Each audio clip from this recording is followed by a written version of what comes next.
नमस्कार, मेरा नाम ज्ञानेश्वर है और आपने देखना शुरू किया है लाइव सिटी। मेरे साथ रोज की तरह दिल्ली से जुड़ रहे हैं देश के जाने माने सीनियर जर्नलिस्ट अजीत द्विवेदी जी। अजीत जी, चर्चा तो प्रशांत किशोर की ही करेंगे। कल 2 अक्टूबर को जनसुराज पार्टी बन गई। पटना के वेटनरी कॉलेज में क्या क्या हुआ, यह हमने दर्शकों को बताया भी है।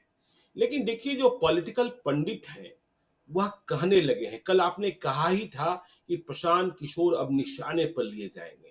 यह नहीं माना जाएगा कि ये वो प्रशांत किशोर हैं जिन्होंने मोदी को भी जीत दिलाई, जिन्होंने नीतीश को भी जीत दिलाई, ममता बनर्जी को भी जीत दिलाई, स्टालिन को भी जीत दिलाई। अब वे दुश्मन हैं। तो कहा यह जा रहा है, जैसा प्रशांत किशोर ने कल कहा था और डंके की चोट पर कहा कि यदि हमारी सरकार बनी तो 1 घंटे के भीतर शराबबंदी खत्म करेंगे और शराबबंदी खत्म कर पैसा कमाएंगे और नई शिक्षा नीति पर लगाएंगे। स्कूलों को ठीक करेंगे, कॉलेजों को ठीक करेंगे। लेकिन जो पॉलिटिकल पंडित हैं और जो प्रशांत किशोर के प्रारंभिक दुश्मन हैं, वे कह रहे हैं कि शराबबंदी खत्म करने की बात कर प्रशांत किशोर फंस गए। बिहार की जनता को यह मंजूर नहीं होगा। ये दूसरी बात है कि जो लोग यह बात कर रहे हैं, कह रहे हैं, वे यह भी मानते रहे हैं कि बिहार में शराब की होम डिलीवरी हो रही है। शराबबंदी होने के बावजूद जेल में कितने लाख लोग बंद हैं, यह सभी को पता है। बिहार में वृद्धों को भले 400 रुपया पेंशन मिलता हो, लेकिन जेल में बंद जो कैदी हैं, विचाराधीन या सजायाफ्ता, उन पर महीने में करीब 2700 रुपए खर्च होते हैं। तो जेल कौन जा रहे हैं? गरीब ही जा रहे हैं। बड़े लोग तो गिरफ्तार होते नहीं हैं। शराब की पार्टियां चलती ही रहती है और शराब कहाँ नहीं उपलब्ध है। और शराबबंदी के बाद सूखा नशा, देखिए, यह बात सच है कि शराबबंदी ने सरकार के राजस्व को क्षति पहुंचाई है, नुकसान पहुंचाया है। और जो नाजायज सिंडिकेट है, चाहे वह आपराधिक सिंडिकेट हो, चाहे वह पुलिस का सिंडिकेट हो, यह माला माल हुआ है। लेकिन यह भी सच है कि अब सड़कों पर नागिन डांस नहीं होता है।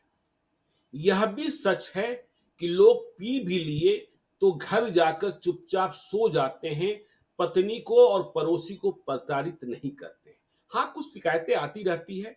तो प्रशांत किशोर शराबबंदी खत्म कर देंगे और शिक्षा पर खर्च करेंगे। 5 लाख करोड़ रुपयों की बात कर रहे हैं कि हर साल 20,000 करोड़ रुपए आएंगे। तो देखिए, दोनों कंट्रास्ट है। और विरोधी कह रहे हैं कि यह मंजूर नहीं होगा। आपको पता है कि दिल्ली के बिहार निवास और बिहार भवन में चाहे जो कह ले लोग, माननीय लोग ठहरते हैं। भले बिहार में खुले तौर पर शराब पार्टी न करते हों, लेकिन दिल्ली जाकर शराब पार्टी करते हैं, यह सच है। चाहे जो लोग इंकार करें, जिन लोगों ने शपथ ली है वे भी करते हैं। तो प्रशांत किशोर शराबबंदी खत्म करने की बात कर रहे हैं। दूसरे पक्ष में हम बाद में आएंगे, जो कह रहे हैं 2025 का फैसला तो 2024 में ही कर देंगे। पहले शराबबंदी खत्म और शिक्षा पर खर्च। अजीत जी। देखिए ज्ञानेश्वर जी, ये अब हम लोगों ने कल चर्चा की थी कि अब एक राजनीतिक प्रतिद्वंदी की तरह उनको ट्रीट किया जाएगा, तो वो जी। शुरू हो गया है। एक उनको राजनीतिक प्रतिद्वंदी की तरह ट्रीट करना शुरू कर दिया। जो विपक्षी पार्टियां, जो विपक्षी मतलब जो उनका अपोजिशन है, जो जिनसे बिल्कुल। उनकी प्रतिद्वंदिता होनी है, जिनसे उनको लड़ना है। और जी। उसके अलावा जो लोग, जो ऐसे स्वतंत्र विचारक, पत्रकार, जिन लोगों का एक सद्भाव रहा होगा, वो भी एक उनका अब छिद्रान्वेषण करेंगे, जिसको वो उनकी हर बात को पकड़ा जाएगा, हर बात पर सवाल पूछे जाएंगे और उनको हर महत्वपूर्ण इश्यूज पर जवाब देना होगा। जी। जैसे कल एक इशू आपने बताया कि वो उनसे पूछा जाने लगा कि बाढ़ राहत में आप क्या कर रहे हैं? आपने एक पार्टी बिल्कुल। बना ली, वो पार्टी बाढ़ राहत में क्या कर रही है? पप्पू यादव वहां पैसा बांट रहे हैं। हम्म। पैसा बांटना तो बहुत ही जेनरस काम होता है। इस समय लोगों की दो दो पैसे की जरूरत होती है, 2-2 रुपए, 5-5 रुपए की जरूरत होती है, तो वो पैसा भी बांट रहे हैं, राहत भी बांट रहे हैं। सिर्फ चले जाना भी अपने आप में एक बड़ी चीज होती है, जिससे लोगों को जो उससे साइकोलॉजिकल और जो इमोशनल सपोर्ट मिलता है, वो अपने जी। आप में वो भी बड़ी बात होती है। हम्म। तो उस पर सवाल पूछा गया कि भाई हम्म। आपकी पार्टी क्या कर रही है, आप क्या कर रहे हैं शराब उसको बाढ़ राहत में लेकर के। फिर अब और ये राजद सवाल है कि समर्थक पूछ रहे थे, जिनके नेता बिल्कुल तेजस्वी यादव स्वयं दुबई में बैठे वही हैं। है, ठीक बात है। जी। तो अब ये नहीं देखा जाएगा, ये तो ये तो हो चलता रहेगा, उसके अपने नेता नहीं होंगे, लेकिन उनकी पार्टी के दूसरे नेता होंगे, वो सवाल पूछते रहेंगे। जी, और ये परवाह नहीं कर की जाती है राजनीति में कि सवाल लॉजिकल है कि नहीं है, या कहीं सवाल से हम ही तो नहीं घिर रहे हैं। वो अपोजिशन बिल्कुल। पर अटैक करना होता है। हुँ, जो आपका प्रतिद्वंदी है उसको अटैक करना होता है। तो बाढ़ राहत के बाद अब इसी तरह से आगे अभी जाति जनगणना की बात आएगी। लोग पूछेंगे प्रशांत किशोर से कि आप जाति जनगणना के बारे में क्या राय रखते हैं? आपकी पार्टी क्या करेगी? आरक्षण की सीमा बढ़ाने पर सवाल पूछे जाएँगे, जवाब देना होगा कि आरक्षण की सीमा पर क्या आप सोचते हैं बढ़ाए जाने के बारे में? तो ये हर इश्यू जो हार्डकोर पॉलिटिकल इश्यूज हैं, जी, देखिए ये परीक्षा होगी यहाँ। एक उनको अपने एजेंडे पर खींच के ले आना है। प्रशांत किशोर की सारी कोशिश होगी कि समूचा विमर्श अपने एजेंडे पर खींच करके ले आए, जो आपका एजेंडा है। जी, जो शिक्षा का, स्वास्थ्य का, पलायन रोकने का, ये जो एजेंडे हैं आपके, बुजुर्गों को पेंशन देने का 2000 रुपए का, इस एजेंडे पर ले आए। और जो उनका पारंपरिक प्रतिद्वंदी है, जो पारंपरिक पार्टियां हैं, बिहार की ट्रेडिशनल पार्टीज हैं, वो अपने एजेंडे पर ले जाना चाहेंगी कि जाति गणना बताइए, आरक्षण बताइए, ये सब बताइए, आप क्या करेंगे? तो ये सवाल का जवाब देना होगा। उसी तरह ये जो शराबबंदी की बात उन्होंने कही कि हम खत्म कर देंगे, तो ये पहले भी उन्होंने कही थी कि 1 घंटे हुँ, में खत्म बिल्कुल। कर देंगे। ये लगातार वो कह रहे हैं, अपने तमाम इंटरव्यूज में भी कहते हैं। हुँ, अब इतना बड़ा इशू नहीं बना जितना इशू उनके स्थापना दिवस के जो कार्यक्रम हुआ, स्थापना का अधिवेशन जो हुआ, उसमें उन्होंने ये बात कही। और उन्होंने ये भी कहा कि वो पैसा हम शिक्षा का जो उत्थान करना है, विकास करना है, बिल्कुल। शिक्षा की व्यवस्था में जो सुधार करनी है बिहार में, हम उसमें खर्च करेंगे। तो आप अगर ऐसे नजरिए से देखिए, सिंपल इकोनॉमिक्स के नजरिए से, जिसमें इमोशंस नहीं है और जिसमें मोरालिटी नहीं है, हुँ, उस नजरिए से देखिएगा तो ये ठीक है, कहीं से भी पैसा आए, रेवेन्यू आना चाहिए सरकार के पास। सरकार अगर अतिरिक्त खर्च करने की कोई प्लानिंग कर रही है, कोई योजना बना रही है जिस पर अतिरिक्त खर्च होना है, तो उसके लिए जी, राजस्व की व्यवस्था तो करनी होगी ना। ये तो हुँ, सबसे खराब रेवेन्यू मॉडल होता है ना, कि ये सबसे खराब पॉलिटिक्स होती है कि आप वादा कर दीजिए और आपके पास कोई रेवेन्यू मॉडल नहीं है। या आप बिल्कुल। कहाँ से पैसा ले आएंगे? आपने कुछ भी वादा कर दिया और उसमें आप बर्बाद हो रहे हैं। जैसे हुँ, अभी सबसे जो सेन वॉइस है, जो सबसे समझदारी भरी आवाज है इंडियन पॉलिटिक्स में, उनमें एक नितिन गडकरी की आवाज है। हुँ, उन्होंने अभी जो महाराष्ट्र में शुरू हुआ है, जो लड़की बहन योजना शुरू हुई है, उसको लेकर के उन्होंने आगाह किया, उन्होंने उस सावधान किया। उन्होंने कहा कि इस पर इतनी सब्सिडी जानी है कि बाकी सारी योजनाओं की जो सब्सिडी जाती है, बिजनेसमैन के जो रिफंड जाते हैं, जो उनको इंसेंटिव दिया जाता है, उन सब का पैसा मिलेगा कि नहीं मिलेगा ये तय नहीं है। और जी, मिलेगा तो कब तक मिलेगा ये तय नहीं है। फिर एक फिगर आया कि 46,000 करोड़ रुपया हर साल खर्च होना है लड़की बहन योजना पर, और हुँ। कहां से उतना अतिरिक्त पैसा आएगा ये नहीं पता है। तो बाकी योजनाओं पर असर होगा उसका। आपने नहीं, एक पॉलिटिकल मैं यही रोकता हूँ अजीत जी। देखिए, नीतीश कुमार के बारे में भी यह राय रही है और लोग यह मानते रहे हैं कि वह जब कुछ बोलते हैं तो बहुत सोच समझ कर बोलते हैं और गुना भाग कर लेते हैं। देखिए, आपने कहा बिहार जातिगत सर्वे की बात की, जब इसकी रिपोर्ट आई, फिर आर्थिक सामाजिक रिपोर्ट आई, पिछले ही साल अक्टूबर-नवंबर का महीना था, तो नीतीश कुमार ने कहा कि 94 लाख या 92 लाख जो परिवार हैं, जिनकी आय 6,000 रुपए से कम है। आपने बताया ही था कि 6,000 रुपए से कम का मतलब 5,999 रुपए भी होता है और 1,500 रुपए भी होता है। तो उन्हें 2-2 लाख रुपए हम आर्थिक मदद करेंगे। तब भी लोग आश्चर्य किए थे कि इतना पैसा कहाँ से आएगा? और आज की तारीख में करीब-करीब 1 साल हो गए हैं, सरकार एक कौड़ी की मदद नहीं कर पाई है। पैसे कहाँ हैं? जब नीतीश कुमार को बाद में यह लगा कि यह घोषणा तो अतिरेक हो गई, तो कहा गया कि 5 साल में 40-40 हज़ार रुपयों की मदद करेंगे। रेवड़ी बाँटने की बात हो रही थी। यह नहीं कहा जा रहा था किस मद में और किस काम के लिए। तो 40-40 हज़ार रुपयों की बात हुई, वह भी आप तय नहीं कर पाए, अभी आप पहली किस्त नहीं दे पाए। तो नीतीश कुमार की समझ, लोग कहते हैं कि नीतीश कुमार सब कुछ सोचकर, लेकिन अब ऐसे ऐलान हो जाते हैं।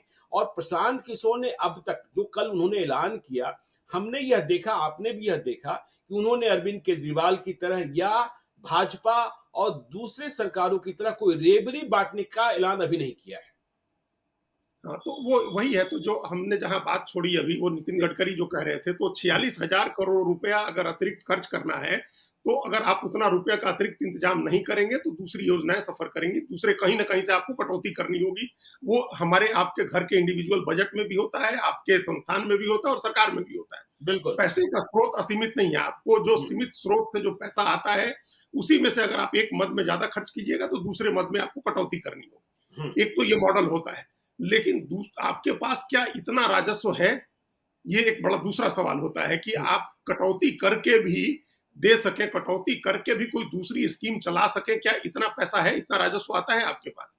अगर बिल्कुल। शिक्षा पर खर्च बढ़ाना है, जो एक सामान्य सी हम तो दिल्ली में देख रहे हैं कि शिक्षा के ऊपर खर्च ऑलमोस्ट 30%, 40-30%, 35% हो रहा है जीडीपी का।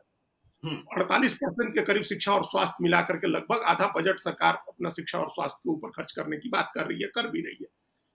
तो उसमें सबको पता है कि ज्यादा खर्च होता है एस्टेब्लिशमेंट पर, वेतन भत्ते देने में ही ज्यादा खर्च हो जाता है, मेंटेनेंस रख रखाव में ज्यादा खर्च हो जाता है, नई फैसिलिटीज विकसित नहीं होती। अगर जी, आप शिक्षा में नई फैसिलिटीज, नई सुविधाएं लागू करना चाहते हैं, विकास करना चाहते हैं, देखिए बिहार में आपने कहा कि 52,000 करोड़ रुपए का बजट है, आप गिन बिल्कुल। करके उसमें निकलवाइए एस्टेब्लिशमेंट पर कितना खर्च है, पता चला कि सारा खर्च एस्टेब्लिशमेंट पर है।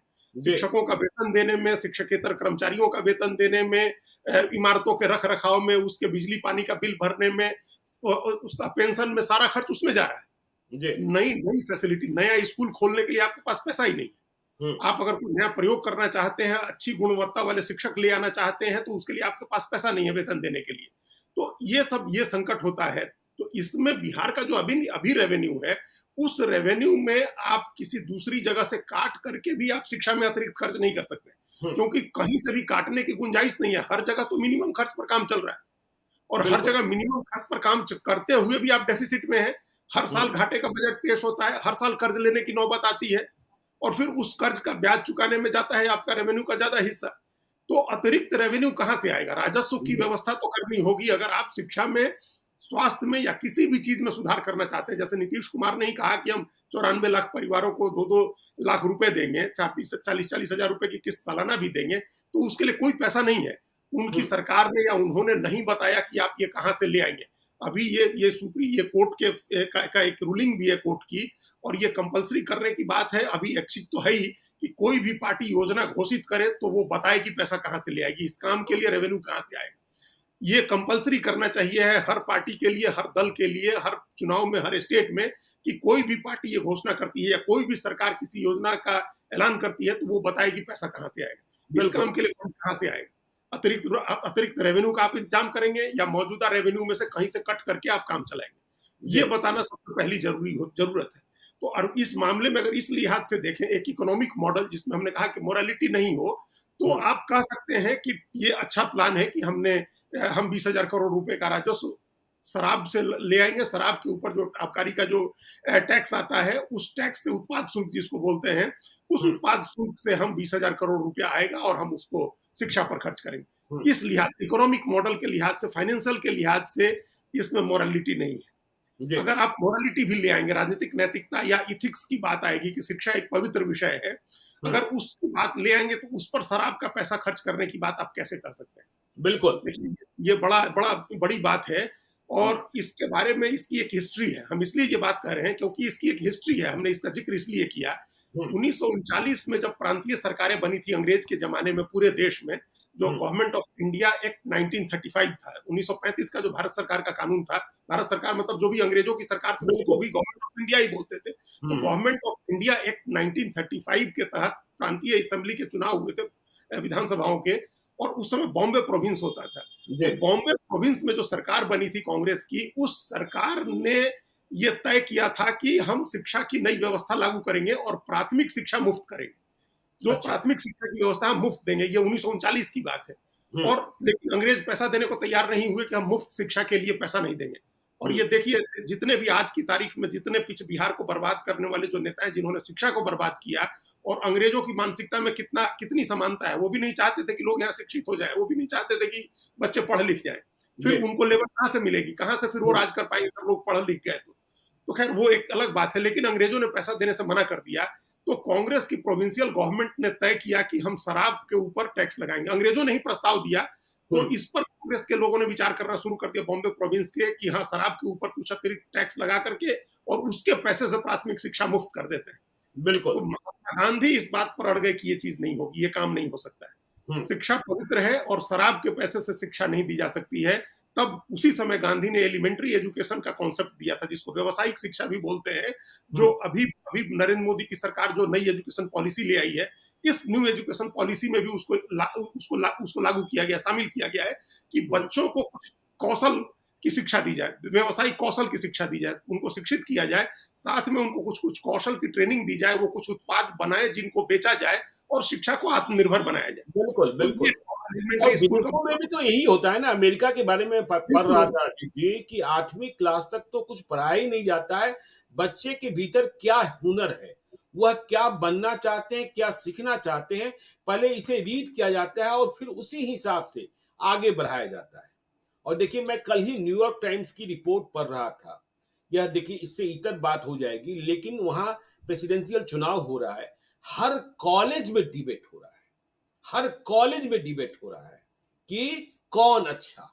यदि बिहार में जिस हाल में कॉलेजेस हैं वहीं डिबेट हो जाए, स्कूल्स में डिबेट हो जाए, हम लोगों ने तो हाई स्कूल्स में डिबेट किए थे, वाद विवाद प्रतियोगिता में हिस्सा लिया करते थे, तो देखिए बिहार का कायाकल्प हो सकता है। बिल्कुल हो सकता है। तो आज आपने कहा उसको सोचिए, आज डिबेट कराया जाए, जी, कितने बच्चे हैं जो खड़े होकर के बोल सकेंगे और लॉजिक्स दे सकेंगे, कोई तर्क खोज सकेंगे किसी के पक्ष में या किसी के विरोध में। हम बिल्कुल, लोगों ने ये बुद्धि ही विकसित नहीं होने दी है, पढ़ाई का ये मॉडल ही नहीं अपनाया है कि कोई भी स्टूडेंट, कोई भी छात्र स्वतंत्र रूप से सोच सके, अपनी बिल्कुल। एक विचारधारा बना सके, अपना एक आइडिया बना सके। और अभी ये जो शिक्षा की जो अभी व्यवस्था चल रही है, जो के पाठक चला रहे थे, उसमें उन्होंने कंपल्सरी किया था ट्रेनिंग स्टूडेंट्स के लिए, जो ये स्टूडेंट्स का टीचर्स के लिए। और हुँ, उस ट्रेनिंग में, उस प्रशिक्षण के दौरान उनको बोलना भी सिखाया जाता था माइक लेकर के कि आप खुद ही बोलिए, एड्रेस करिए लोगों को, नई चीजें बताइए। तो ये एक मॉडल है जो वेस्ट में, समूचे वेस्ट में इस तरह की पढ़ाई होती है, वो डिबेट नहीं होता है। तो गांधी ने जो कौशल बिहार, वो चंपारण में भी जब वो सत्याग्रह के टाइम थे, तो जी, ढाका के पास वो गांव है, एग्जैक्ट अभी तुरंत मेरे नाम से वो गांव का नाम निकल गया, जहां उन्होंने एलिमेंट्री स्कूल खोला था। वो संभवतः पहला एलिमेंट्री स्कूल था और कस्तूरबा भी रही थी वहां उस स्कूल में, वहां काफी समय। तो बिल्कुल, वो काम उन्होंने उसी के कॉन्टेक्स्ट में दिया था, जब शराब पर टैक्स लगा करके और उसके पैसे से प्राथमिक शिक्षा मुफ्त देने की जब बात आई थी, तो उसी समय गांधी ने कहा था कि ये ठीक नहीं है। हुँ, तो ये अगर अगर इस मोरालिटी के साथ, इथिक्स के साथ जाएंगे, तो मेरा सिर्फ ये कहना है कि रेवेन्यू का बंदोबस्त आप करिए। शराबबंदी के ऊपर हम लोग चर्चा कर चुके हैं और हमारा मानना है कि ये प्रोहिबिशन कभी भी काम नहीं करता है। आप शराब, हुँ, कोई किसी भी तरह की पाबंदी काम नहीं करती है। आप रेगुलेट करिए, उसको नियमित करिए और उसके बड़े लाभ हैं। सरकार का राजस्व तो बढ़ेगा ही, लोगों का जो ब्लैक इकोनॉमी बन रही है, काले धन की जो इकोनॉमी बन रही है, जो हथियार हथियार इकट्ठा कर रहे हैं लोग, गुंडागर्दी और अपराध बढ़ रहे हैं, इन सब पर भी रोक लगेगी। ये और जो जहरीली शराब पी करके, नकली शराब पी करके लोग मर रहे हैं और बिल्कुल, मरने से ज्यादा बीमार हो रहे हैं। हुँ, पटना में एक सज्जन बार और रेस्टोरेंट चलाने वाले, हमारे जानने वाले हैं, आपके भी जानने वाले हैं। हुँ, उन्होंने हमको कहा कि उनके जानने वाले लोगों में कम से कम 20 लोग ऐसे हैं जिनका मिलावटी शराब पी करके लीवर, किडनी, आंख खराब हो गई जी। हाँ, मर नहीं गए, सही बात है। मरने वालों के आंकड़े तो सामने आते हैं, जी, लेकिन जो लोग बीमार हो रहे हैं, जिनकी सेहत के, जिनके वाइटल ऑर्गन शरीर के खराब हो रहा है मिलावटी शराब पीने से, उनका क्या है? उनके आंकड़े, उनके बारे में कोई सोच रहा है? पटना शहर में अच्छे लोगों की बात कर रहे थे वो सज्जन, और चूंकि उनका बार है, रेस्टोरेंट था, बार था, वो जानते हैं इस बात को। हुँ, और फिर उन्होंने एक और चीज बताई कि एक टैबलेट की जैसी चीज बना दी गई है जिसमें एसेंस डाला हुआ है किसी अच्छे शराब के, उसका ब्रांड का, और फिर हुँ, उसी में स्पिरिट मिला दिया और फिर उस स्पिरिट की गंध बिल्कुल उस पुराने जो शराब का जो ब्रांड अब है, उस ब्रांड की तरह, उस सोचिए। ब्रांड की तरह, उसका हुँ, टेस्ट ब्रांड की तरह हो गया, उसकी मैं गंध उस ब्रांड की तरह आने लगी, हुँ, लेकिन वो पूरे वाइटल ऑर्गन्स को खराब करता है। तो इस तरह की चीजें बनने लगी, इस तरह की चीजें हो रही हैं। तो ये सारे खतरे अगर आपको समाप्त करने हैं, तो आप रेगुलेट करके शराबबंदी खत्म करिए और रेगुलेट करके उसकी बिक्री करिए। ये हम लोग इसके पक्ष में हैं। लेकिन ये बिना कहे भी काम चल सकता है कि हम उसी राजस्व से शिक्षा की व्यवस्था करें। जी, हुँ, ये उसके बगैर भी काम चल सकता है। हुँ, आप सरकार का राजस्व बढ़ाएँगे और हुँ, सरकार का राजस्व बढ़ा, अगर हमारे पास 3 सोर्स है पैसे के, कि हम 3 सोर्स से हमको पैसा आ रहा है, तो किस सोर्स का पैसा हम किस में खर्च कर रहे हैं, ये बताने की ज़रूरत नहीं होती है किसी हाँ, को। बिल्कुल, बिल्कुल। या किसी सोर्स का पैसा हो सकता है कि कभी देर से आया, किसी सोर्स का पहले आ गया, तो हमने जो पहली ज़रूरत है उस पर खर्च कर दिया, जो हुँ, प्राथमिक ज़रूरत है उस पर हम अपनी प्राथमिकता तय करते हैं ना। तो सोर्स हम कहाँ खर्च कर रहे हैं ये बताने की ज़रूरत नहीं है। हमारी इनकम बढ़नी चाहिए, सरकार का राजस्व बढ़ना चाहिए। ये बताइए किस हुँ, राजस्व, किस सोर्स से आने वाला राजस्व आप किस पर खर्च करेंगे, ये बताने की ज़रूरत नहीं है। ये बिना और बताए भी देखिए काम चल सकता बिल्कुल, अजीत जी जब शिक्षा पर हम लगातार सोच रहे हैं, जो हम लोग बात कर रहे हैं कि ज्ञान की भूमि और ज्ञान ही, कि देखिए नेतरहाट स्कूल खोला था, है। किस बताइए वक़्त मैं, खुला? किस हाँ, वक़्त अद्भुत, खुला? वो और अद्भुत शिक्षा व्यवस्था। नेतरहाट स्कूल की तुलना दून स्कूल से हो रही थी। हुँ, और जो नतीजे आ रहे थे उसमें यूपीएससी की परीक्षाओं में दून स्कूल को भी नेतरहाट ने पीछे छोड़ दिया था। और मुझे अच्छे से याद है कि देखिए, ये आज की तारीख में जो पटना सेंट्रल स्कूल और कृष्णा निकेतन की श्रृंखला है, बाईके सुदर्शन साहब ने कंकड़बाग में एक स्कूल खोला था किराए की बिल्डिंग में। और नेतरहाट स्कूल के एक प्राचार्य जो पहली बार सेवानिवृत्ति के बाद कहीं नौकरी करने आए थे, रामदेव त्रिपाठी उनका नाम हुआ करता था। और फिर पूरे बिहार में नेतरहाट के लिए और तिलैया स्कूल के लिए प्रतियोगिता परीक्षाएं। और उन दिनों जब बात होती थी पटना हाई स्कूल की, मिलर स्कूल की, पटना कॉलेजिएट की, तो जो भी व्यवस्था थी इस तरीके से चुना जाता था उनके हेडमास्टर्स को और टीचर्स को, जो बिहार भर के किसी भी जिले में हो लेकिन बेहतर कर रहे हो, और फिर उन्हें लाया जाता था।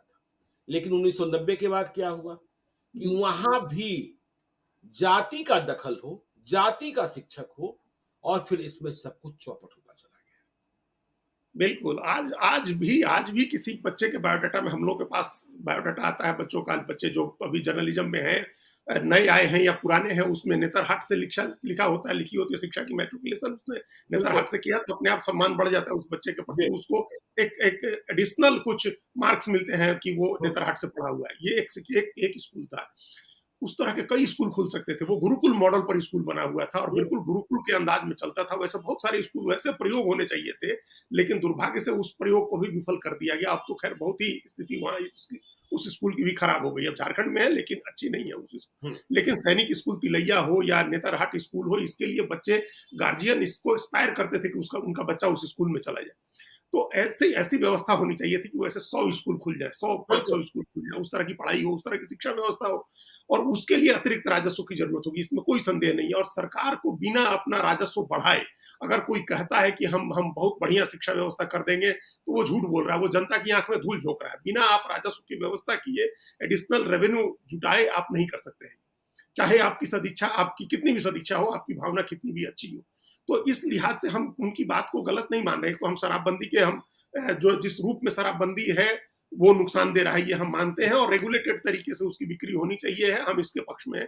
तो अगर प्रशांत किशोर ये कह रहे हैं तो अच्छी बात है कि शराबबंदी खत्म कर देंगे, लेकिन अतिरिक्त राजस्व जुटाया जाना चाहिए, हम इसके पक्ष में भी हैं। बिल्कुल। लेकिन बिल्कुल। शराब के राजस्व से ही हम शिक्षा की व्यवस्था को ठीक करेंगे, ये कहने की कोई जरूरत नहीं है। ऐसा नहीं है कि इसमें आपको झूठ बोलने की जरूरत है। आप कह दीजिए कि आपका रेवेन्यू बढ़ाएंगे, हम शराबबंदी ले आएंगे, उससे रेवेन्यू बढ़ाएंगे, और हमको हम्म। शिक्षा, स्वास्थ्य, रोजगार, बुजुर्गों के पेंशन सब पर खर्च करना है, हम उसमें वो पैसा खर्च करेंगे।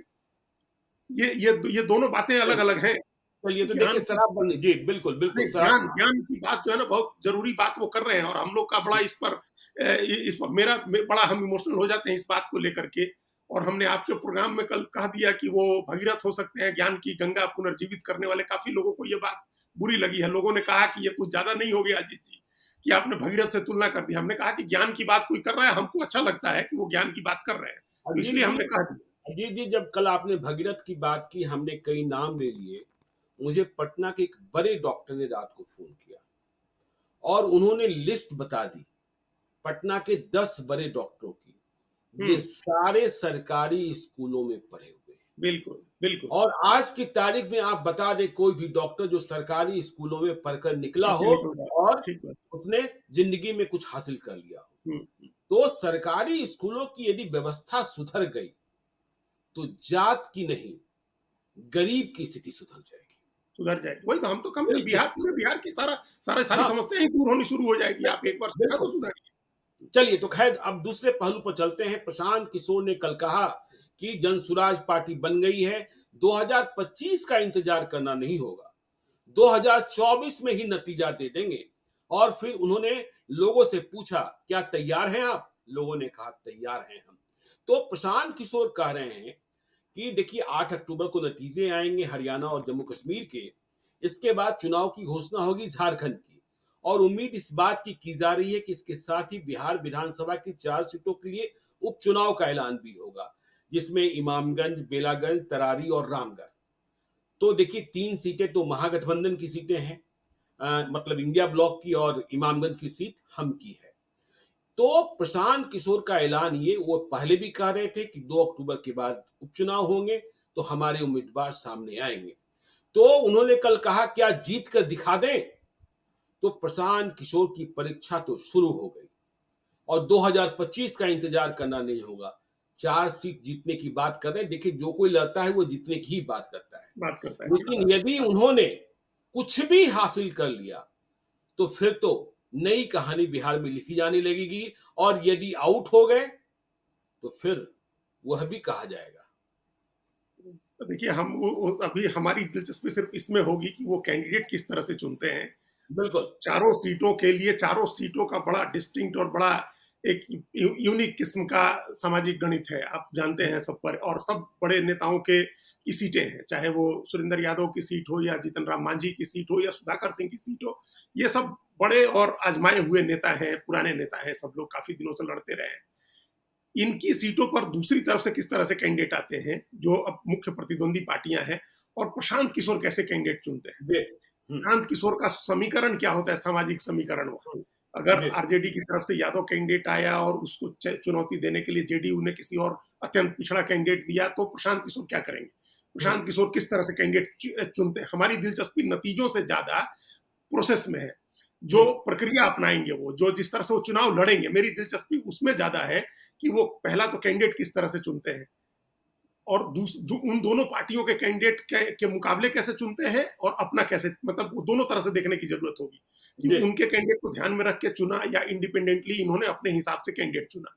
तो हुँ, कैंडिडेट चुनना एक प्रोसेस है, उसको समझना होगा, और उसके बाद कैंपेन किस तरह से करते हैं। प्रशांत किशोर क्या उसी अंदाज में कैंपेन करते हैं जिस अंदाज में वो अलग अलग राज्यों में अलग अलग पार्टियों को, मुख्य पार्टियों को चुनाव लड़ाते रहे हैं, और उस अंदाज में ही चुनाव लड़ाएंगे या नहीं, ये देखना होगा। नारे किस तरह के गढ़े जाते हैं, मुद्दे किस तरह के उठाए जाते हैं, तो नतीजों से इन तमाम चीजों की परीक्षा होगी कि प्रशांत किशोर ने जो जिस तरह के कैंडिडेट चुने उसको लोगों ने क्या सोचा। आज जो वो मुद्दे उठा रहे हैं, शिक्षा का, स्वास्थ्य का, बिहार में पलायन रोकने का, इन मुद्दों के ऊपर लोग क्या सोच रहे हैं, इन मुद्दों के ऊपर लोगों ने अपनी क्या प्रतिक्रिया दी है, ये परीक्षा बिल्कुल। होनी है। हुँ, और तीसरा कि वो कैंडिडेट चुनाव जो है वो ट्रायंगुलर होता है कि नहीं। हुँ, वो आमने सामने का ही चुनाव रह जाता है। आमने सामने के चुनाव का मतलब ये नहीं है कि प्रशांत किशोर ही तीसरा होंगे या हुँ। पीछे चले जाए। प्रशांत किशोर हो सकता है मुख्य मुकाबले में हो, और कोई बड़ा राजनीतिक दल तीसरे नंबर पर चले जाए। तीसरे नंबर पर चले जाने का मतलब चुनाव से आउट हो जाए। जी। तो ये इस तरह का होता है। कोई एक पक्ष तीनों में से, देखिए ये आमतौर पर होता है जब आंधी चलती है, जो प्रयोग सफल हुए हैं, नई पार्टी वाले जितने प्रयोग सफल हुए हैं, उसमें कोई ना कोई एक पार्टी समाप्त होती है, किसी न हुँ, किसी एक पार्टी का वोट नई पार्टी की तरफ ट्रांसफर होता है। जैसे आंध्र प्रदेश में टीडीपी का प्रयोग सफल हुआ तो कांग्रेस साफ हुई थी, उसका सारा वोट टीडीपी की तरफ गया था। या दिल्ली में अरविंद केजरीवाल का प्रयोग सफल हुआ तो कांग्रेस का सारा वोट उनकी तरफ गया, कांग्रेस एकदम हाशिए में चली गई थी। तो ये जरूरी होता है कि किसी एक का वोट आपकी तरफ आए। तो बिल्कुल। ऐसा होता है, किसी एक का वोट आपकी तरफ शिफ्ट हो जाता है और वो पार्टी बिल्कुल हाशिए में चली जाती है, या आपके लिए नए वोटर्स निकलते हैं और वो दोनों पार्टियां भी अपना कोर वोट बचाए रखती हैं। मतलब फाइट ट्रायंगुलर होती है कि नहीं, ये लड़ाई ट्रायंगुलर होती है कि नहीं, ये एक देखने की चीज होगी। हुँ, लड़ाई अगर ट्रायंगुलर रहती है, मतलब उन दोनों पार्टियों को भी उनका कोर वोट मिलता है और प्रशांत किशोर के लिए भी नए वोटर निकल करके वोट करते हैं, वोटिंग परसेंटेज बढ़ता है, तो फिर एक चुनौती रहेगी अगले चुनाव के लिए। हुँ। बड़ी चुनौती रहेगी, फिर बराबरी की लड़ाई तीनों में लड़नी होगी। इसका मतलब होगा कि अभी लोग खारिज करने को तैयार नहीं है उन दोनों पार्टियों को, एटलीस्ट बाई इलेक्शन का ये रिजल्ट ये आज निकलेगा। ही सुबह एक पॉलिटिकल एनालिस्ट बिहार में पिछले 40 वर्षों से चुनाव देख रहे हैं, वरिष्ठ पत्रकार हैं। आज सुबह उनसे बातचीत हो रही थी हमारी, उन्होंने कहा कि देखिए, दोनों खेमों के लिए कल प्रशांत किशोर ने चुनौती उत्पन्न कर हम्म, दी। एनडीए में सबंध नेताओं के लिए चुनौती है कि वो फील्डिंग कैसे सजाते हैं और सबंध वोटरों को कैसे बचाते हैं। और इंडिया ब्लॉक में विशेषकर तेजस्वी यादव के लिए मुस्लिम वोटरों को मुस्लिम वोट बैंक। बचाना। हाँ, यदि 20% 40% मत भी इधर उधर हुए, और उन्होंने कहा जिनसे बातचीत हो रही थी कि प्रशांत की यात्रा अभी सुपौल में चल रही थी, अब सुपौल से वे अररिया में प्रवेश करने वाले हैं, मतलब सीमांचल वाले हिस्से में प्रवेश करेंगे, मुस्लिम बाहुल्य इलाके में। यदि उन्हें उधर कुछ सफलता मिलती हुई दिखाई पड़ी तो फिर आरजेडी के लिए भी परेशानी होगी, एनडीए के लिए परेशानी तो हो गई कि जितने भी सबंध नेता हैं वे अपने वोट बैंक को बचाएं और सुनिश्चित करें कि यह वोट बैंक नहीं छिटकेगा। देखिए ये बड़ी राजनीतिक लाइन है, इस लाइन पर हम लोग को विस्तार से चर्चा करनी चाहिए बिल्कुल। है, क्योंकि ये जो जो कास्ट की पॉलिटिक्स होगी, जो हमने कहा ना कि सामाजिक समीकरण किस तरह से साधते हैं प्रशांत किशोर, वो देखने की बात होगी और वो बीजेपी के लिए चुनौती होगी, जेडीयू के लिए भी चुनौती होगी कि फॉरवर्ड वोटर्स को वो किस तरह से रोकते हैं। हुँ, लेकिन उतनी ही बड़ी चिंता अत्यंत पिछड़ी जातियों को लेकर के भी होगी, जो कोर वोट है नीतीश कुमार की पार्टी का। नीतीश बिल्कुल। कुमार की हुँ, पार्टी एनडीए का, ओवरऑल एनडीए का, बीजेपी भी चूंकि आजकल उसी वोट में राजनीति कर रही है, तो हुँ, वो वोट भी न छोड़े, इसकी भी चिंता करनी होगी। भाई उस वोट के लिए भी उसका लीडर कौन है? उसके लीडर तो नीतीश कुमार है, या जी, बीजेपी में उसके लीडर सम्राट चौधरी हैं।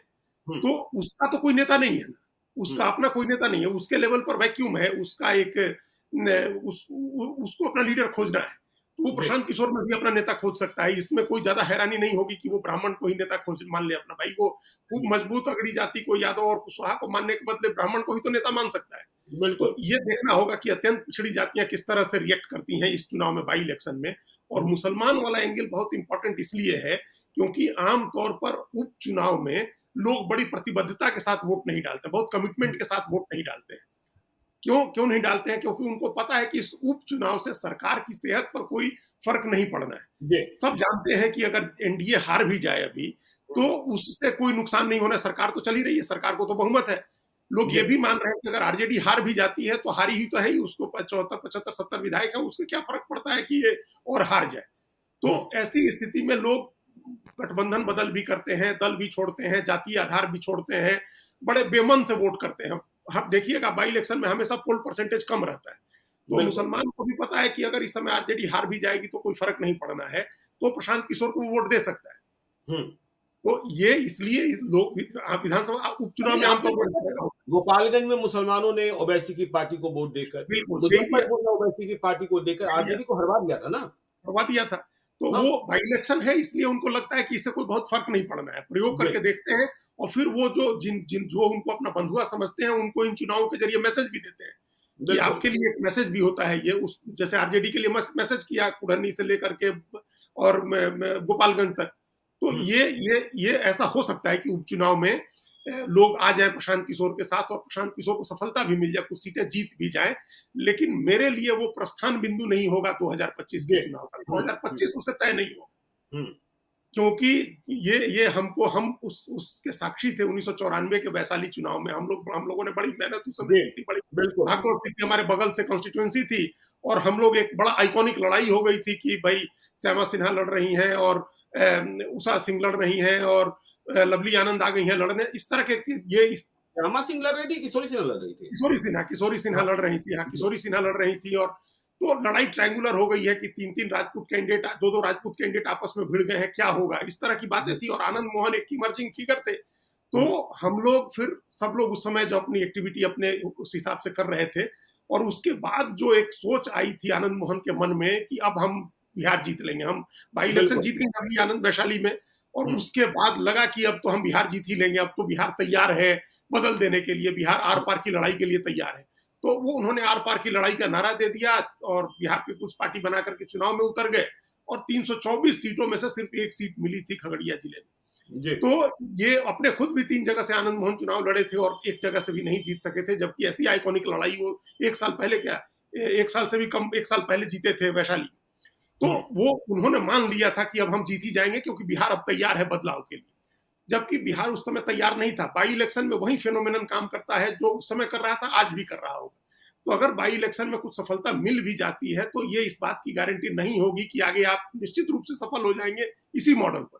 और अगर बिल्कुल। सफलता नहीं भी मिलती है, तो उसका भी ये मतलब नहीं होगा कि आप असफल हो जाएँगे, आगे आपका कोई रास्ता बंद हो गया इसके बाद। हुँ, हुँ, हुँ, ये इसको बाई इलेक्शन है, बाई इलेक्शन की तरह लड़ना चाहिए, एक परीक्षा की तरह लड़ना चाहिए। आप उसमें चुनाव में अपना उम्मीदवार उतारिए, जीत हार की अपना जीत हार की तैयारी, लड़ाई जीतने के लिए करिए और रिजल्ट जो हो उसको स्वीकार करके आगे की तैयारी में लगिए। तो चलिए देखिए प्रशांत किशोर अब बहस मुबाहिसे के केंद्र में हैं। अब उनसे सवाल पूछे जाएँगे, वो जो कहेंगे उस पर चर्चा होगी क्योंकि बिहार में लड़ाई त्रिकोणीय होने जा रही है। नीतीश कुमार, तेजस्वी यादव, प्रशांत किशोर। जोरन की तो बात ही नहीं हो रही है। आगे चर्चा हम जारी रखेंगे और अभी हमने कहा कि देखिए पॉलिटिकल पंडित कह रहे हैं, अजीत जी ने कहा विस्तार से बात करने की ज़रूरत है, सबन फील्डिंग और अक़लियत को बचाना। तो आगे भी इसलिए चलते-चलते यदि अब तक आपने हमारे यूट्यूब चैनल लाइव सिटी को सब्सक्राइब नहीं किया है तो ज़रूर कर लीजिएगा और यदि इस वीडियो को आप फेसबुक पेज के माध्यम से देखें तो पेज को लाइक कीजिएगा, ट्विटर पर भी हमें फॉलो कीजिए। धन्यवाद।